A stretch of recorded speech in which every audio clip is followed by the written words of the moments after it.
جب بھی میری شادی ہوتی میرے ابو میرے شوہر کو 25 لاکھ روپے دے کر کہتے میری بیٹی کو طلاق دے دو۔ یوں ہی اب تک بہت طلاق لے چکی تھی۔ میرے ابو ہمیشہ میری زبردستی شادی کروا کر اور میری طلاق دلوا دیتے اور مجھے کچھ بھی نہ بتاتے، اور اسی رات اماں مجھے دودھ میں ہلدی ڈال کر دیتی اور میں سو جاتی۔ صبح جب بھی میں اٹھتی سب مجھے عجیب نظروں سے دیکھتے۔ اس بار میں نے سوچ لیا کہ دودھ پینے کا ناٹک کروں گی۔ جیسے ہی جھوٹ موٹ کی سوئی میرے پاؤں تلے زمین کھسک گئی۔ جب میرا پتی میرے روبرو بیٹھا مجھے بہت غور سے دیکھ رہا تھا۔ میں شادی کی سیج پر بیٹھی خود میں ہی سمٹتی جا رہی تھی۔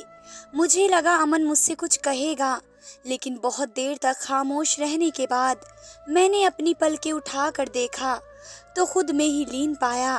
تو پھر میں بول پڑی، امن اتنی غور سے کیا دیکھ رہے ہو؟ لیکن امن کی نظریں ابھی بھی میرے چہرے پر جمی ہوئی تھی۔ وہ کہنے لگا، تم بے حد حسین ہو۔ 2 مہینے پہلے ہماری منگنی ہوئی تھی۔ تم سے پہلے بھی میری اماں کئی لڑکیوں کے رشتے لے جا چکی تھی، مگر مجھے کوئی لڑکی پسند نہیں آئی، اور جب میں نے تمہاری تصویر دیکھی تو میں اس لمحے پگھل گیا۔ مجھے تو سمجھ میں نہیں آیا کہ کوئی اتنا خوبصورت کیسے ہو سکتا ہے۔ وہ میری تعریف کرنے لگا تو میری جان میں جان آئی۔ میں مسکرا کر اس کی باتیں سننے لگی۔ وہ بولتا چلا جا رہا تھا، زویا میں نے اپنی امی سے کہا ہے مجھے یہ لڑکی دل و جان سے قبول ہے۔ امی نے بھی اللہ کا شکر کیا کہ میرے بیٹے کا بھی گھر بن جائے گا۔ میں ان کا اکلوتا بیٹا ہوں نا، اس لیے انہیں میری شادی کی بہت زیادہ فکر ہے۔ میں نے بھی کہا کہ چٹ منگنی پٹ بیاہ کر دیجئے، میں زیادہ انتظار نہیں کر سکتا۔ امی نے میرا کہا مان لیا۔ اب دیکھو نا، 2 مہینے کے بعد تم میری ہو چکی ہو۔ یہ 2 مہینے یوں ہی نہیں کٹ گئے، میں نے ایک ایک لمحہ گن گن کر گزارا تھا۔ تم سے فون کال پر بات کرتا تو دل چاہتا کہ تمہیں اپنے روبرو لے آؤں۔ زویا، آج میرے سارے خواب پورے ہو گئے، لیکن افسوس تو اس بات کا ہے کہ میں تمہیں پانے کی خوشی بھی صحیح طریقے سے نہیں منا سکتا، اور وقت جدائی کا بھی آ گیا۔ امن کی یہ آخری باتیں سن کر میں چونک گئی۔ میں بولی، امن یہ آپ کیا کہہ رہے ہیں؟ اللہ نہ کرے ہم کبھی جدا ہوں۔ امن نے افسوس سے مجھے دیکھا۔ زویا، میں جب سے اس کمرے میں آیا ہوں اسی بات پر غور کر رہا ہوں کہ تم زیادہ اہم ہو یا 25 لاکھ۔ دل نے تمہارا نام لیا ہے اور دماغ 25 لاکھ کو کہہ رہا ہے، کیونکہ 25 لاکھ چھوٹی رقم نہیں ہوتی۔ اگر ساری زندگی بھی کما لوں گا تو بھی 25 لاکھ روپے جمع نہیں کر سکوں گا۔ میں حیرت سے بولی کہ کون سے 25 لاکھ اور کہاں سے آئے؟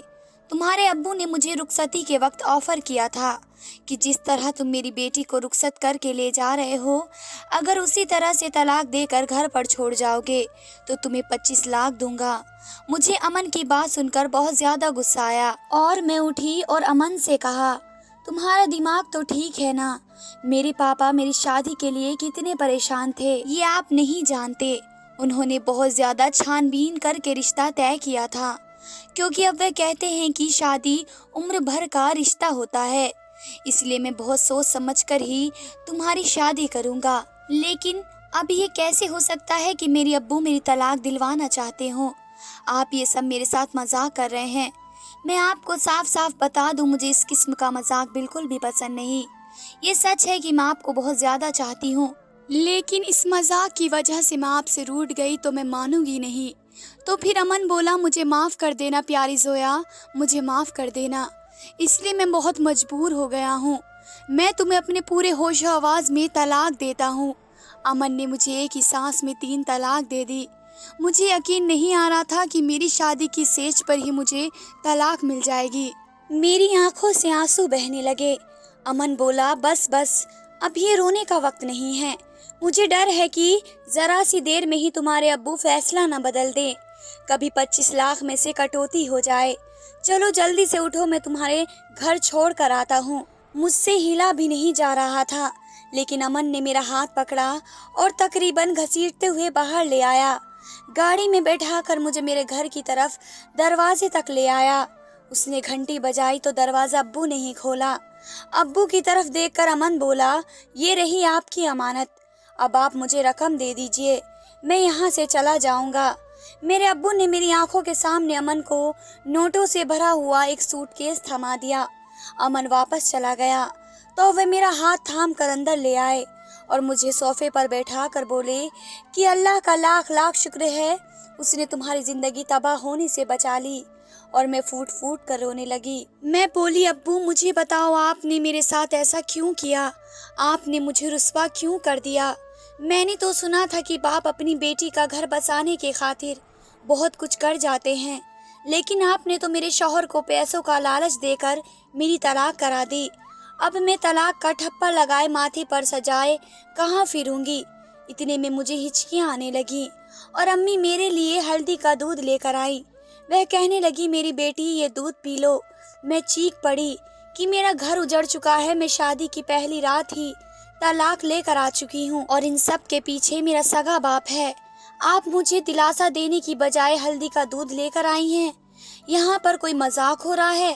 امی نے میرے دونوں ہاتھ تھام لیے اور ابو نے مجھ سے کہا کہ جب تمہاری شادی ہوئی تھی تو اس کے ایک رشتہ دار نے میرے کان میں آ کر بتایا امن اور اس کے گھر والے بہت خراب لوگ ہیں، وہ کئی لڑکیوں سے شادی کر چکا ہے۔ میں حیرت میں آ گیا۔ میں نے سوچا شاید وہ جھوٹی خبر ہو، اس لیے میں نے اپنے طریقے سے پتہ لگایا تو مجھے معلوم ہوا امن واقعی میں سچ میں اچھا لڑکا نہیں ہے۔ تم میری اکلوتی اولاد ہو، خود ہی بتاؤ میں تمہاری زندگی برباد ہوتے کیسے دیکھ سکتا ہوں؟ ناممکن۔ میں غصے سے بولی ابو آپ نے پہلے کیوں نہیں پتہ لگایا؟ پہلے ہی کیوں تفتیش نہیں کرائی؟ منگنی ٹوٹ جاتی مجھے اتنا دکھ نہ ہوتا۔ اب تو میں رخصتی کے بعد طلاق لے کر آئی ہوں، میں دنیا کو کیا شکل دکھاؤں گی؟ وہ سب تو میرا مذاق اڑائیں گے۔ ابو بولے لوگوں کی خاطر میں تمہاری زندگی برباد ہوتے نہیں دیکھ سکتا تھا، یہ ناممکن ہے۔ ہمارا شور سن کر ہمارے جو مہمان گھر پر آئے ہوئے تھے وہ باہر آ گئے۔ وہ یہ نظارہ دیکھ کر حیران ہو گئے۔ امی نے جلدی جلدی مجھے ہلدی والا دودھ پلایا اور اب میری آنکھوں کے سامنے اندھیرا چھانے لگا، ہر طرف خاموشی خاموشی چھا گئی۔ دیکھتے ہی دیکھتے میں بہت گہری نیند میں سو گئی۔ اگلے دن جب میری دوپہر کے وقت آنکھ کھلی تو میں اپنے بیڈ پر لیٹی ہوئی تھی۔ مجھے بہت عجیب سا محسوس ہو رہا تھا۔ میرا دماغ ادھر ادھر کے ماحول کو پہچاننے میں غلطی کر رہا تھا۔ میں یہی سوچ رہی تھی کہ میں یہاں کیا کر رہی ہوں۔ پھر میرے دماغ میں رات والا منظر گھومنے لگا کہ مجھے تو طلاق مل چکی ہے۔ یہ بات سوچتے ہی میرا دل ٹوٹ سا گیا۔ میں جلدی سے اٹھی اور باہر آ گئی۔ سب مہمان واپس جانے کی تیاریاں کر رہے تھے، لیکن جیسے ہی ان کی نظر میرے اوپر پڑی وہ مجھے بہت ہی عجیب سی نظروں سے دیکھنے لگے۔ مہمانوں کی نظروں میں میرے لیے غصہ نہیں تھا، طنز بھی نہیں تھے، لیکن ایسا کچھ تھا جسے میں سمجھ نہیں پائی۔ امی نے مجھے دیکھا تو میرا ہاتھ پکڑ کر اپنے ساتھ کمرے میں لے آئیں اور کہنے لگی بیٹا زویا تم دل چھوٹا مت کرو، تمہارا گھر ضرور بساؤں گی اور ایسے شخص کو تمہارا ہم سفر بناؤں گی جو تمہیں سر آنکھوں پر بٹھا کر رکھے گا، تمہیں اس دنیا کی خوشیاں دلائے گا، تم زیادہ دکھی مت ہو۔ جب تک سارے مہمان نہ چلے گئے امی کے کمرے میں ہی چھپی بیٹھی رہی۔ میں نے اپنا موبائل اٹھا لیا اور امن کے ساتھ اپنی پرانی چیٹ پڑھنے لگی۔ اس نے میسج میں اظہار محبت کیا تھا، اس نے ہمیشہ ساتھ نبھانے کی قسمیں کھائی تھی۔ اس نے میسج میں یہ بھی لکھا تھا کہ وہ مجھے کبھی نہیں چھوڑے گا۔ کیا ایسا انسان بھی یہ سب کچھ کر سکتا ہے؟ میرے دل سے آواز آئی ایسا نہیں ہو سکتا۔ مجھے ابو سے بہت بے تحاشا نفرت محسوس ہونے لگی کہ ان کی وجہ سے ہی میرا گھر ٹوٹا ہے۔ میں لوگوں سے ڈرنے لگی تھی، اس وجہ سے میں گھر سے باہر بھی نہیں نکلتی۔ پر ابو جب یہ سب دیکھتے تو بہت ہی زیادہ مایوس ہو جاتے اور وہ مجھ سے کہتے کہ بیٹا زویا باہر نکلو، گھومو پھرو، خود کو یوں گھر میں قید کر کے مت رکھو۔ میں ان کی باتیں ایک کان سے سنتی اور دوسرے کان سے نکال دیتی، لیکن اب وہ زبردستی مجھے باہر لے کر جانے لگے اور وہ مجھے بہت زیادہ وقت دیتے اور ہر وقت سمجھاتے رہتے۔ ایک دن وہ مجھ سے کہنے لگے چاکلیٹ پسند ہے؟ میں نے ہاں میں سر ہلا دیا تو وہ کہنے لگے کہ چاکلیٹ کے لیے تم کس حد تک جا سکتی ہو؟ میں بولی ابو میں تو پہاڑ سے بھی کود سکتی ہوں۔ تب ابو بولے اور اگر میں تمہارے سامنے ایک طرف چاکلیٹ رکھ دوں اور ایک طرف بریانی تو تم کس کو چنو گی؟ تم ایک دم سے بولی بریانی کو، کیونکہ بریانی کے سامنے چاکلیٹ کی محبت کم ہو جاتی ہے۔ تب ابو بولے زویا تم امن کے لیے چاکلیٹ کی حیثیت رکھتی تھی اور پیسہ بریانی کی، اس نے پیسوں کی خاطر تمہیں چھوڑ دیا، اب کیا تم ساری زندگی رو رو کر گھر میں ہی بیٹھی رہو گی؟ ابو کی باتیں سن کر میں اور رونے لگی۔ وہ سچ تو کہہ رہے تھے، امن نے مجھے چھوڑا تھا، اس میں نہ قصور میرے پاپا کا تھا اور نہ ہی پیسوں کا، قصور تو اس کی نیت کا تھا۔ اس دن میں نے سوچ لیا کہ میں امن کا خیال اپنے دماغ سے نکال دوں گی۔ اب ابو مجھے نئے رشتے کے لیے تیار کر رہے تھے۔ انہوں نے مجھے ایک لڑکے کی تصویر دکھائی، میں نے اپنی رضامندی بتا دی۔ ابو نے انہیں گھر پر بلا لیا اور میری اور عامر کی ملاقات کرا دی۔ عامر ایک اچھا لڑکا تھا۔ وہ کہنے لگا، مجھے پتا ہے کہ آپ کی پہلی شادی ناکام ہو چکی ہے۔ میں جانتا ہوں کہ لڑکیوں کے لیے شادی کا ٹوٹ جانا بہت بڑا صدمہ ہوتا ہے۔ میں آپ کو اس صدمے سے نکالنے کی پوری کوشش کروں گا، آپ کو بے انتہا محبت دوں گا۔ میں عامر کی بات سن کر پوری رضامند ہو چکی تھی۔ میں نے ابو سے کہہ دیا کہ میں عامر کے ساتھ شادی کرنے کے لیے تیار ہوں، اس لیے میں اس بار منگنی نہیں کرنا چاہتی۔ میں نے نکاح کا آپشن چوز کیا۔ محض 2 ہفتے بعد ہی وہ دن بھی آ گیا جب میری اور عامر کی شادی ہو چکی تھی۔ میں خوش تھی، لیکن اس بار شادی کی رات کو لے کر تھوڑا سا ڈر میرے اندر بنا ہوا تھا۔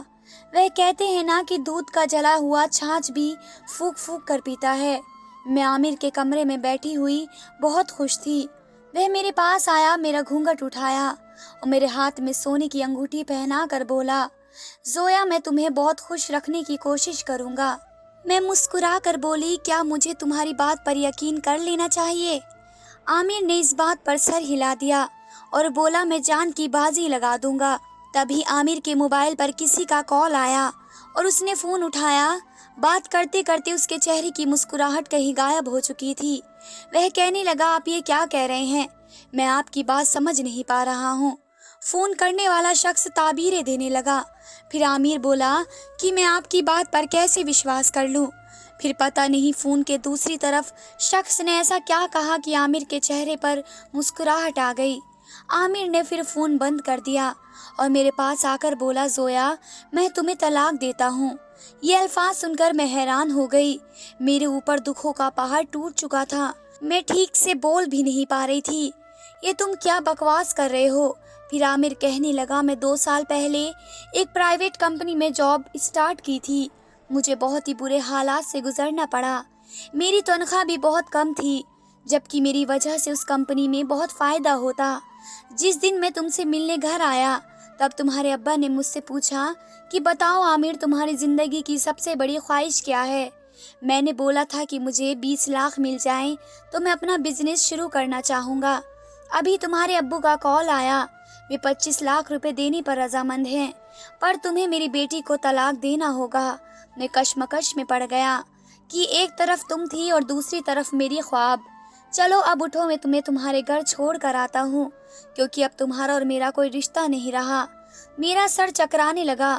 میں دہاڑ کر بولی، نہیں جانا ہے مجھے تمہارے ساتھ، میں خود چلی جاؤں گی۔ عامر مسکرا کر بولا کہ یہ میری مجبوری ہے کہ تمہارے ابو نے مجھ سے بولا اگر میں تمہیں گھر چھوڑ کر آؤں گا تبھی مجھے پیسے ملیں گے، اس لیے مجھے تمہارے ساتھ زبردستی بھی کرنی پڑے تو میں کروں گا۔ میں نے سر ہلا دیا۔ میں کچھ کہے بنا ہی عامر کے ساتھ چل پڑی۔ جو مرد مجھے پیسوں کی خاطر طلاق دے سکتا تھا، وہ کچھ بھی کر سکتا تھا۔ گھر کے دروازے پر عامر نے ہی دستک دی اور ابو مجھے دیکھ کر بولے، آ گئی میری بیٹی۔ میرے ابو ایسے پوچھ رہے تھے کہ جیسے میں کسی ٹرپ سے واپس آئی ہوں۔ میں کچھ نہ بولی اور ابو باہر نکل کر عامر سے بات کرنے لگے اور میری امی ہلدی والا دودھ لے کر آئی۔ میں چیخنے لگی اور بولی، امی، ابو نے میری دوسری بار گھر اجاڑ دیا۔ تبھی مجھے پیچھے سے ابو کی آواز آئی، میں نے تمہیں بچانے کے لیے یہ سب کچھ کیا۔ عامر اچھا لڑکا نہیں تھا، وہ تمہیں خوش نہیں رکھ پاتا۔ میں غصے سے بولی، ابو مجھے حیرت ہوتی ہے کہ آپ نے کروڑوں کا بزنس کیسے سنبھالا ہوا ہے، جبکہ تمہیں تو کچھ پتہ ہی نہیں ہے کہ ایک شخص اس قابل ہے یا نہیں۔